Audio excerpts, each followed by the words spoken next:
सावली के रानीपुरा गांव की एक खबर है, जहां पर मनरेगा नरेगा के कार्यों में कथित भ्रष्टाचार का मामला उजागर हुआ है। दरअसल एक जागरूक नागरिक है राठौड़ राजूभाई, उनकी ओर से ये आवाज उठाई गई है। इस मामले में आवाज उठाई गई है कि बिना काम किए मजदूरों के नाम पर लाखों रुपयों की राशि निकाली गई है। आरोप है कि जॉब कार्ड में नाम तो सही है, लेकिन उनमें अन्य लोगों की तस्वीर लगाई गई है। 300 से अधिक लोगों के नाम पर राशि निकाले जाने और करीबन 3 से 4 करोड़ रुपयों के कथित घोटाले की आशंका जताई गई है। मजदूरों की जगह मशीनों से काम कराने और रानीपुरा गांव के तालाब की करीबन 60 फीट खुदाई किए जाने का भी उनकी ओर से दावा किया गया है।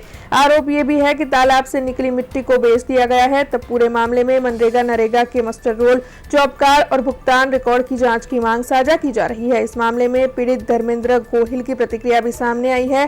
हालांकि लगाए गए आरोपों की वास्तविकता प्रशासन की निष्पक्ष जांच के बाद ही स्पष्ट हो पाएगी। धर्मेंद्र कुमार ईश्वरभाई, गाम रानीपुरा। आ फोटो तो मारो से जॉब कार्ड में पण हूँ नौकरी करूँ छूँ, पण मने खबर ज नहीं कि आ के पैसा उपड़ी जाए। 8 वर्ष थी। કેટલા પૈસા છે? 60,000। આપ શું કરો છો? હું નોકરી કરું છું। ટોટલ કેટલા લોકો છે ગામમાં જેને આવું થયું છે? 300 જણા। આ તો લગી તો કેટલા 4 કરોડ લગીને છે। સરપંચ હોય બીજું કોણ હોય? જોબ કાર્ડ કોણ બનાવે છે? સરપંચ। જોબ કાર્ડ અને પૈસા કેવી રીતે ઉપાડવામાં આવે છે? એ તો ખબર જ નહીં કે પૈસા ઉપડે। એટલે તમને ખબર છે કે આટલા પૈસા તમારા નામે ઉપડી ગયા છે એવું? ખબર જ નહીં આટલા કેવી ઉપડી જાય। આ તો આવી તા ખબર પડી। નામ રાઠોડ રાજુભાઈ મફતભાઈ છે। હું ગામ રાણીપુરાનો વતની છું।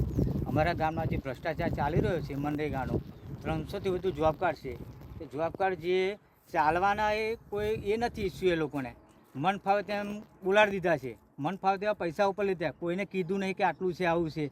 અને અમારા ગામમાં એટલો ભ્રષ્ટાચાર છે કે આનો કોઈ સીમા નથી। કે રાણીપુરા ગામમાં અત્યાર સુધી કોઈ રાણીપુરાના કોઈ જાગૃત નાગરિક નહોતા થયા, અમે થયા છે 6 એવા જાગૃત નાગરિક કે આ લોકો ભ્રષ્ટાચાર કરી રહ્યા છે મનરેગાની અંદર। મનરેગામાં શામાં?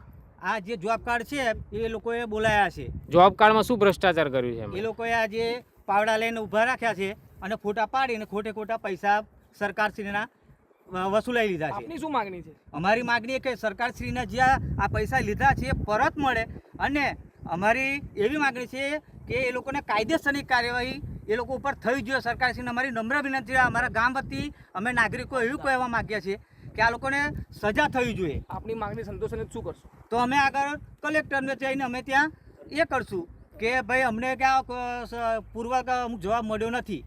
हमसे जुड़े रहने के लिए हमारे YouTube चैनल को सब्सक्राइब करें और नई वीडियो की नोटिफिकेशन के लिए बेल आइकॉन को दबाएं।